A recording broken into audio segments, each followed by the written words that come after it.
గరికపాటి గారు చెప్పిన ఈ స్టోరీ శ్రీమద్ భాగవతంలోని నవమ స్కందం అంటే 9వ స్కందం సుకన్య రేవతిల వృత్తాంతంలో ఉంటుంది.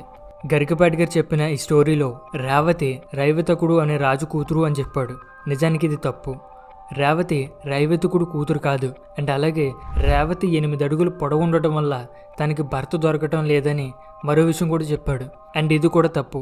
నిజానికి భాగవతంలోని రియల్ స్టోరీ ప్రకారం రైవతకుడికి 100 మంది మగపిల్లలుంటే ఆ 100 మంది మగపిల్లల్లో పెద్దవాడు కుకుద్మి. ఈ కుకుద్మి అనే రాజు కూతురే రేవతి. కాబట్టి కుకుద్మి కూతురు రేవతి. అలాగే బ్రహ్మ దగ్గరికి వెళ్ళింది కూడా రేవతి కుకుద్మిలే. అండ్ ఆల్సో రేవతి 8 అడుగులు పొడవు ఉండడం కూడా ఈ భాగవతంలో లేని స్టోరీ.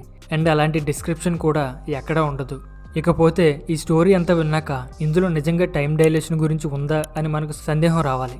ఎందుకంటే ఇదే శ్రీమద్ భాగవతం కంప్లీట్గా చదివితే ఇది ఒక బుర్ర తక్కువ పుస్తకం అని మనకి ఈజీగా అర్థమవుతుంది. అలాంటిది ఈ పుస్తకంలో టైం డైలేషన్ గురించి ఉందని చెప్తే అంత ఈజీగా నమ్మి మోసపోకండి.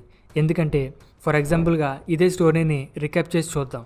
కుకుద్మి రేవతులు భూమి నుండి బ్రహ్మలోకానికి వెళ్ళి కాసేపు వెయిట్ చేసి బ్రహ్మని కలిసి మాట్లాడేటప్పటికి భూమి మీద 27 మహాయుగాలు గడిచిపోయాయి. అండ్ ఎన్నో జనరేషన్స్ కూడా అంతరించిపోయాయి అని చెప్పాడు. ఇలా చెప్పాక ఈ సిచ్యువేషన్లో కుకుద్మి రేవతులు బ్రహ్మలోకానికి వచ్చేటప్పటికి జరిగిన టైం డైలేషన్ తిరిగి బ్రహ్మలోకం నుండి భూమిపైకి వచ్చేటప్పుడు కూడా జరగాలి కదా.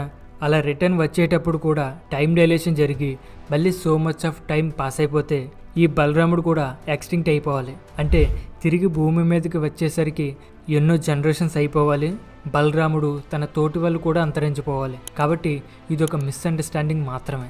కాబట్టి శ్రీమద్ భాగవతంలోని ఈ ఒరిజినల్ స్టోరీ చూసినా ఇందులో ఉన్న లాజిక్స్ని గమనించినా ఇది ఒక మిస్అండర్స్టాండింగ్ మాత్రమే అని క్లియర్గా అర్థమవుతుంది. శ్రీమద్ భాగవతంలో ఉన్న ఈ కుకుద్మి రేవతి స్టోరీలో ఉన్న ఈ సీన్లో మీరు నిజంగా టైం డైలేషన్ గురించి ఉందని నమ్మితే ఐ కైండ్లీ రిక్వెస్టింగ్ యూ ఇదే శ్రీమద్ భాగవతం పూర్తిగా చదివి చూడండి. సైన్స్ కాదు కానీ చాలా బుర్ర తక్కువతనం కనబడుతుంది. ఒకవేళ నిజంగా ఇందులో టైం డైలేషన్ గురించి ఉంటే మన పురాణాల్లో సైన్స్ అనేది ఉంటే ఎవడో ఏదో కనిపెట్టేదాకా మనం ఏం చేస్తున్నట్టు.